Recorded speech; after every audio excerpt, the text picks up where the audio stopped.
कह रहा है if a solid cone of base, ध्यान दीजिएगा, if a solid cone of base radius r and height h।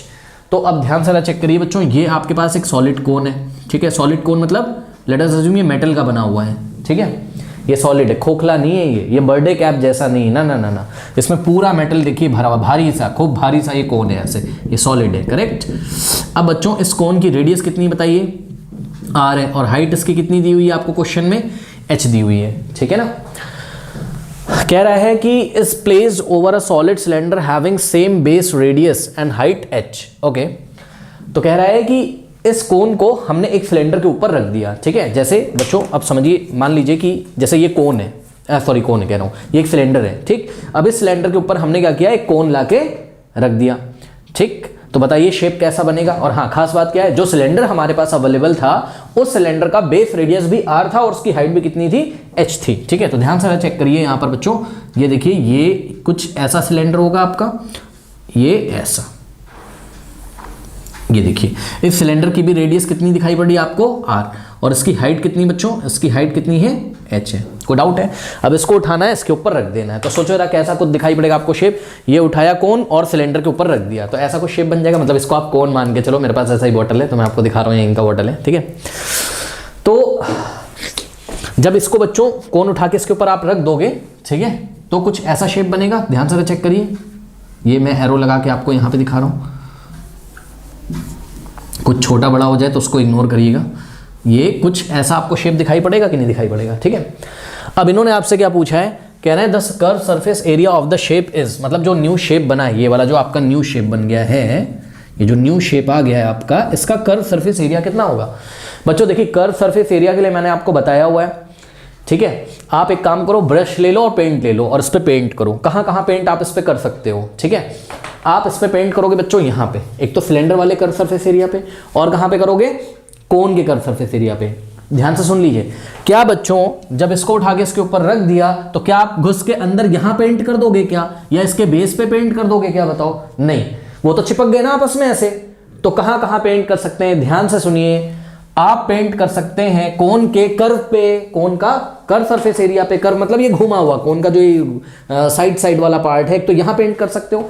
और कोन का कर्व सरफेस एरिया का फॉर्मूला क्या होता है बताइए, पाई आर एल, ये तो सभी बच्चों को पता है, ठीक है। तो एक तो आप पेंट कर सकते हो कहाँ पर, पाई आर एल पे, और कहाँ पेंट कर सकते हो आप पेंट कर सकते हो सिलेंडर के कर्व पे। और सिलेंडर का कर्व सरफेस एरिया कितना होता है बताइए, 2 पाई आर एच, ठीक है। तो सिलेंडर का कर्व सरफेस एरिया होता है आपका 2 पाई आर एच, सही है। अब कुछ बच्चे बोलेंगे सर पेंट तो हम सिलेंडर के बेस पे भी कर सकते हैं। नहीं भाई, कर तो आप सकते हो, लेकिन उन्होंने मना किया। उन्होंने तो आपसे केवल क्या पूछा है, the curve surface area of the shape. Shape के कर्व सरफेस एरिया में क्या क्या आएगा, एक तो आपका कोन का कर्व आएगा और सिलेंडर का कर्व आएगा, बस। ये जो बेस का एरिया है ना, ये कर्व में नहीं आता। कर्व का मतलब घुमा हुआ, कर्व का मतलब जिसमें घुमावट हो, थोड़ी सी घुमा हुआ शेप जो होता है वो कर्व होता है, ठीक है ना। चलो बहुत बढ़िया। तो बस बच्चों पाई आर एल होगा हमारा कर्व सरफेस एरिया किसका, कोन वाले पोर्शन का, और 2 पाई आर एच होगा किसका, कर्व सरफेस एरिया सिलेंडर वाले पोर्शन का, ठीक। बस इन्हीं दोनों को ऐड कर दीजिए, ठीक है। इसमें आप कोई बेस का ये मतलब टॉप का एरिया या कोन के बेस का एरिया पाई आर स्क्वायर मत जोड़ने लगना। वहां अंदर घुस के थोड़ी ना पेंट कर दोगे, वो कर्व में थोड़ी ना आता, वो तो अंदर चिपक गया फेविकोल से, आपने इसको उसके ऊपर चिपका दिया या फेविक्विक से, लेट अस अज्यूम, ठीक है। तो बस फिर ऐसा शेप आएगा। तो बच्चों देखिए क्या आपको इन्होंने curve surface area pi R L और 2 + 2 पाई आर एस दे रखा है, नहीं। पाई आर और एल की जगह क्या दे रखा है, H square plus R square. ये तो बात बिल्कुल सही है। एल क्या होता था, याद करिए बच्चों, एल ये स्लैंट हाइट होती थी, याद करिए। यहाँ पे मैं आपको दिखा देता हूँ इस कोन में एक बार फिर से बच्चों, ठीक है। तो ये जो कोन है आपका, इस कोन में हाइट तो ये एच हो गई आपकी, ठीक। कोन का नाम है सपोज, कोन का नाम कह रहा हूँ, ये आपको एक राइट एंगल ट्रायंगल दिखाई पड़ेगा ना यहाँ, ए और ये वाला पॉइंट ओ है, ए ओ बी। तो यहाँ पे हम आपको अगर निकाल के दिखाएं, ए ओ और ये बी, ठीक है। तो ये ओ बी क्या हो गई, इसकी रेडियस हो गई, ठीक।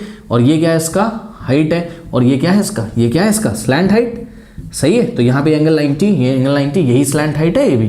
तो क्या हो जाएगा, पाइथागोरस थ्योरम लगाओ, हाइपोटेन्यूज का स्क्वायर यानी कि L square is equals to क्या हो जाएगा, H square plus R square. अब यहाँ से एल की वैल्यू निकालो, तो एल इज इक्वल्स टू, और सबको पता है स्लैंट हाइट क्या होता है, H square plus R square ही तो होता है, ठीक है बच्चों। तो हम नेक्स्ट स्टेप में क्या करेंगे, देखिए पाई आर एल और प्लस 2 पाई आर एच ये हमारा total curve surface area of the new shape होगा, तो पाई आर, और एल की जगह हम क्या रखेंगे, ध्यान चेक करो, एल की जगह हम क्या रख सकते हैं, root over H square plus R square और प्लस 2 पाई आर एच। बताइए कोई डाउट है?